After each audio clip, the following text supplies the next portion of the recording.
صالح الوضعية وبديتوا الشباب. إذن تحية طيبة متابعين الكرام متابعين الصوت الإخبارية في البث المباشر من أمام محكمة كافي دار المساجد كافي في الوقت الجديد لهذه الطالب المتوفى بالأكاديمية العسكرية. هذه الجريدة مطلبهم بتسريع الإجراءات حول وفاته التي وصلوا بالطعنة. خلوك مع أحد من الضحايا. بسم الله. تفضلوا. السلام عليكم ورحمة الله. اللهم صل وسلم على سيدنا محمد. احنا اخترنا اليوم نعدلوا هاي الوقفة قدام العدالة، مأملين بعد إن شاء الله وتعود العدالة لا العدالة. ولياك نطلعوا الرأي العام على مستجدات قضيتنا هاي اللي هي قضية الشهيد أحمد بن محمد أحمود والكار والبوبو. احنا إلى حد الساعة اختار نقول لكم إلى حد الساعة ما فتنا جبرنا أخبار عن اللي خلق شنو ولا التقرير من الحق ولا أخبار شنو، ما فتنا جبرنا أي شيء نحكمه بيدينا. شائعات ياسر احنا ما نردوها، مثلا ما هي مهمة عندنا. مهم عندنا لا شيء يعود واضح ويعود مكتوب ويعود يكو تقرير من شورى الضبطية القضائية الجندرموري والله يعود من طرف النيابة والله طرف، المهم انه يعود شيء يكو مضبوط. والى حد الساعة هذا المرحوم مازال في بيت الرحمة وقالبنا ندفنوه، نعرفون من باب الشرع على ان نديب تعجيل جنازتي. يا غير مولي ما دمنا ما فتنا اجبرنا شي حاكمين وبيدينا مسطره قانونيه تنفتح والله شي ذوك واضح يعود مدد قد تديروه بينهم على الجنازه ما هم من ندفنوها ولا هدفنا به اللي احنا حسب المعطيات اللي عندنا وحسب الناس سمعوا من المراد نفهم مسائل قد يعود فمشي ما هو طبيعي. ما قد نقول له ما هو طبيعي فتنا مثلا زبتوه يا غير بعد فمشي ما هو طبيعي. هذا الشيء ما هو طبيعي نختاره يخلق تقرير نزيه محترم ويبين لنا فيه الحقيقة ما هو إلا أن احنا للشعب الموريتاني وللناس كامل اللي تظهر الحقيقة بين الحقيقة أن تظهر لا نطمئن نحن بها كطرف متضرر ولا يطمئن بها الشعب الموريتاني ولا يطمئن بها الجيش المسؤول عن هاي خيرة الشباب اللي يواجع الضروا كاملين اللي توفوا واللي تضرر. يا الله نظهروا الحقيقة به اللي تخدمنا كاملين، تخدمنا احنا وتخدم الشعب الموريتاني وتخدم الجيش قاع براسه. معناها ان نختاروا الحقيقة تظهر. وللأمانة مشجعنا يا مسعدين ناطق باسم الحكومة قال القضية انها ماشية في التحقيق وانها ماشية في ذاك الإطار وان الحقيقة دور تظهر وانهم متمسكين بالجثتين تظهر الحقيقة وان يظهر التقرير اللي هيش. يا غير نختاروا هذا إلى حد الساعة لا متفائلين به. يا غير مولي الأمور لا بد توقف على حجر صرح ولا قد تلملم ولا قد يعدل الشماء صالح. هم عندنا قابلين به اللي نتلا تلملم والله يجي في التقرير الشماء وراضينا عودوا عارفين إن ما عندنا قابلين به اللي احنا عندنا شيء من المسائل قد نعلنوا عنه يا غير ما نعلن عنه ولأننا قايلين الله يا غير نبي وقت ودور نقوله وتوف ها نختاركم الشعب الموريتاني والرأي العام والناس كامل تعود عارفة أن هذه الحقيقة ولأن نختار الأمور تعجل لياك التقرير يظهر به اللي دفن الشهيد يتعلق بظهور الحقيقة والتقرير اللي تعود عند النيابة وتعود هم مسطرة قانونية تنفتح والله تمشي فياك المجرى ويعاقب ياك يخلق التحقيق يثبت على واحد والله ما يثبت عليه والله شريك روايات أخرى احنا ما نتحكموا فيه. هذا هو اللي نختار نقول للرأي العام وللدولة الموريتانية والشعب الموريتاني على هذا يالطو يخلق به اللي تلمليمه معه في صالح حل نهائيا يقين انتهى الحقيقة. احنا مسلمين وكل شيء كامل يتقبل ويعقب في النهاية الأمور تمشي مسارها المعروف ولاني شارحه. في السؤال نختار احنا لاحظنا في الوقفات في النهارات نفس الحديث يا غير نختاروا تطلعوا الرأي العام عليه آخر المستجدات وانتم لو الضحية من تتهمون بالقضية. شوف من نتهم احنا ما لنا طرف نتهم حد باللي احنا ما لنا هم التحقيق. يعني نبدا باخر كلمه اللي قلتها باللي احنا ما لنا هم التحقيق ولانهم الاثبات اللي يثبت حد كانوا متهم والله ما هم متهم لكن ما هي مسؤوليتنا نهائيا. لكن مسؤوليتنا الاول نطيروا فيه ونحكموا انتم ماشيين به نعدلوا لكن احنا نبقون نشوف ستنا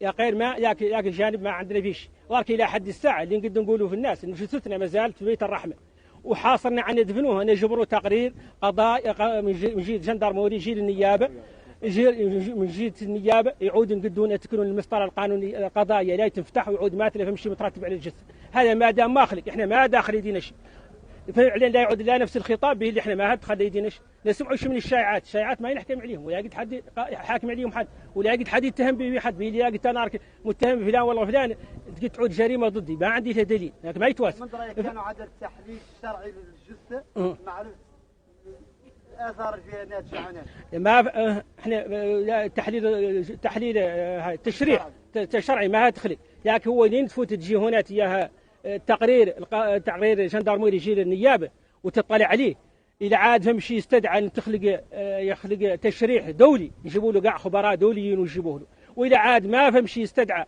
إعلان رواية واضحة والله يكي من شيء العيان معناها أن ما فهم داعي للتشريح، تشريح بعد ما تقدر تثبت في البداية المرحلة اللي احنا فيها، ولين يعود فهم أدلة والله فهم براهين والله فهم متهم والله فهم جهات نشاء ما يحتاج التشريح. معناها أنا قدو ما كان يسمي طلاع كما آخر مراحل التحقيق في القضية والله مغيبين عنها. احنا إلى حد الساعة ما عندنا صيبة نهاية مغيبين، قد قلنا لا مغيبين باللي ما عندنا أخبار نهائيا، يعني راوها احنا شو هي يارك مازال التحقيق سري للأمانة، احنا ما يالتنا نطلعوا عليه، احنا ما جهلاء يقين نجي للنيابة ينحال عاد عندنا الحق كطرف متضرر نطلعوا عليه، سابق ذاك ما شيء. معناه النيابة هو ما فاتوصلش. النيابة إلى حد الساعة ما فاتوصلش، وهذا هو اللي واقفين ونوقفوا قلت أنت نكرروا المردة كل نهار به اللي ندوروا هاي النيابة يوصلش به اللي يوصلش عندنا احنا متحكمين بيدينا بشيء، وحد ما فات حكمها حد حني شوي حد ما فات وصلها احنا ما عندنا شيء قايلين ولا عندنا شيء متمكنين منه. واضح؟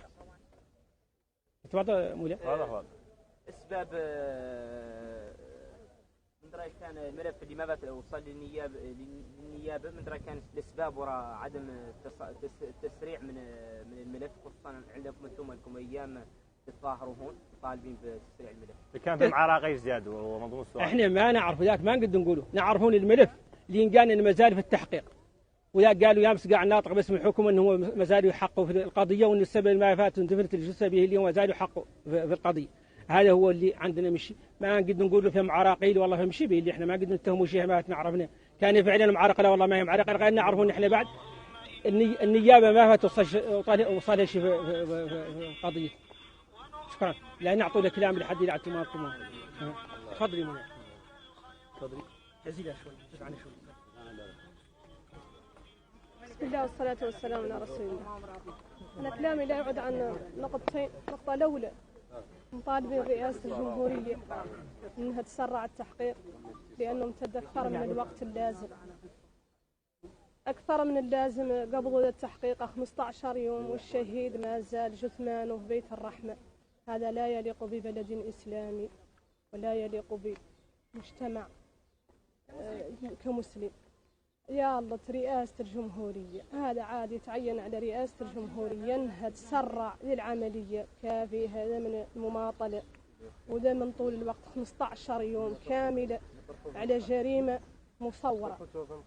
المسألة الثانية نداء موجهته لساكنة واديبو أنهم يرعاوا من غضب رب السماوات والأرض.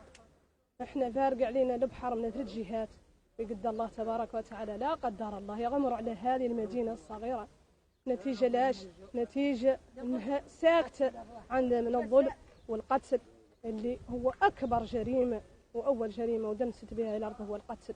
القتل مسألة عظيمة عند رب العالمين، يقول رب العالمين ومن يقتل مؤمنا متعمدا فجزاؤه جهنم خالدا فيها وغضب الله عليه ولعنه وأعد له عذابا عظيما.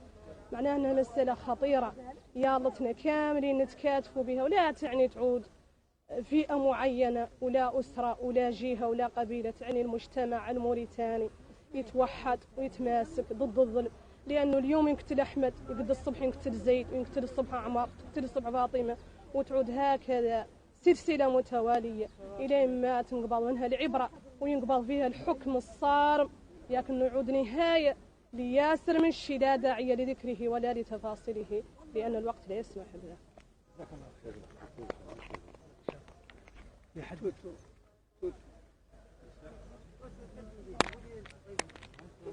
خذوا راحة دخلوا راحة.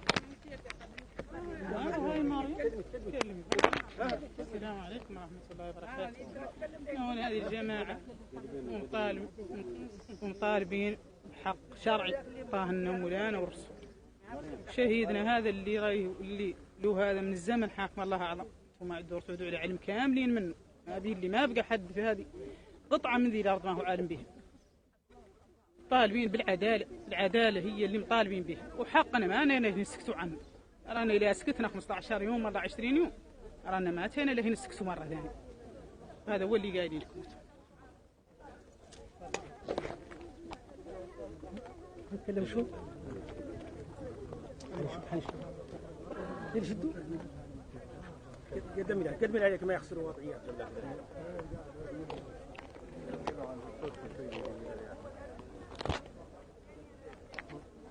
بسم الله الرحمن الرحيم وصلى الله على نبيه الكريم.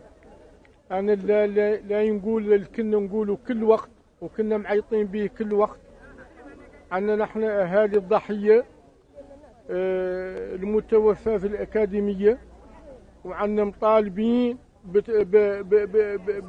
بتسريع التحقيق في قضيته إلى أن نجبروا الحقيقة الكاملة حول ملابسات وفاته. وعندنا ما دمنا مات نجبرنا الحقيقة الكاملة الجثة ما ساحبينها ولا ماشيين بيها. وعن التحقيق يلا تسرع وتيرتو يلا يعدل في أسرع وقت ممكن. وإلى حد الساعة نحن ما فات وصلنا شمل التحقيق اللي يعدل ما وصلتنا عن أي معلومات ولا وصلت للنيابة ولا فات وصلت للجهات المعنية. مازال معتم عليه عند عند عند عند عند فرقة الدرك القضائية اللي موجودة في كانصادو ولا فات وصلنا منه شيء وشنو. وطالبين عن ملابسات التحقيق تم توصل لنا يوميا إلى قده وإذا ما وصلت لنا يوميا بعد أسبوعيا تم توصل لنا وتنعطانا نتيجته وتنعطانا حقيقته. والسلام عليكم ورحمة الله.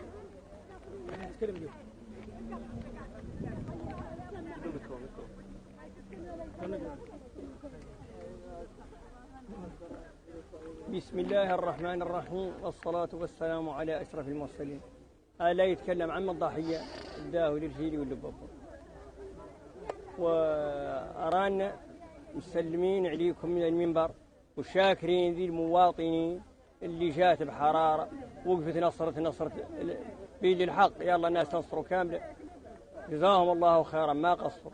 ورانا بعد ما منويين جهة من جهات التحقيق اللي فات قامت به غير نختير تسريع ذي الأمور. هذا 15 يوم مسألة الناس موجودة ما فات وصلتنا أي رواية أسوأ هذا وإحنا وقوف قدام قصر العدالة والأمور التحقيق لين يوصل العدالة. إحنا وصلنا يوصل النيابة إحنا وصلنا ونقدر نجبره تفاصيله وسابق ذاك نعتبرون هذا اللي فات خلي كلام. إحنا ما نقدر نعبروا عنه إن قال إن التحقيق ماشي. ذاك التحقيق إحنا ما عندنا فيه خبر كانوا خلي كانوا ما خلي ولا نقدر نطلعوا عليه ولا نقدر نطلع ما ولين يشوفها. وطالبين من رئاسة الجمهورية ومن الجهات المعنية ومن ذي الدولة الإسلامية حقنا ينعطانا في ذي المسألة ويسرع فيه ولا تعود دولة إسلامية جنازة 15 يوم موجودة بين أيديها ويخلق بالقرب ما هو شيء درس ولا هو شيء كذا ومثال موجود. وذيك الالتباسات اللي خلقت فيها في دفنها انها تندفن من حينها ما أنا متطرقين لها يا غير بعد خالقه. والسلام عليكم ورحمة الله. جيل عقبيله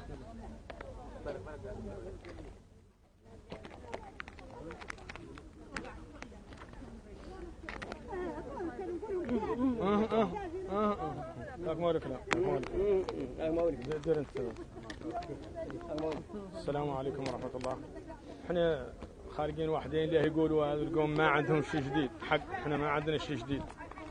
احنا انفسنا طويلة هذا اللي ينقال له في مسألتنا دي اللي مسألة عضوية وكل حد يعرفها ظاهر لي عنها ما أخذ الرأي العام كامل يلا تعود على اطلاع منها ولأن متدخرين عنها مجهود ولا وقت ولا شيء يسوى شنو ولأن مالين من قضيتها ولأن متدخرين عنها وقت ولا انتم ولا نعدلوا في الوقفات ونعلموا على أن ما فات وصل يدينا شيء وأن ما عندنا تحرك مرقب ذاك اللي لا يتعدى العدالة يغير مليا لا فم بطء مشقرين وشوي بين اللي احنا جنازتنا ما زالت في ذيك الحالة اللي تعرفوا، واحنا ارواحنا كاملين ما هي مطمئنة على الحقيقة. ما تقدم من الليل 15 يوم نختار المسألة تخلى عضوية، ما هي طار سياسي ولا عندها خلفيات ولا عندها شيء، وهي معروفة والشاني معروف، واحنا اللي وساينا ما نطيروا فيه الا ان ارتباط بالقانون والشرع، انما ان لا هنا نتخطاو منه شيء.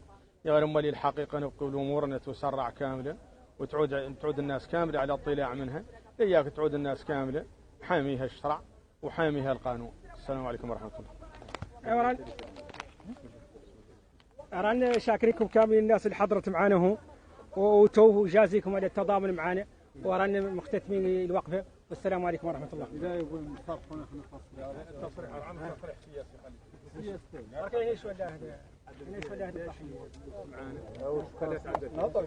نحن جيناكم على كل سياسة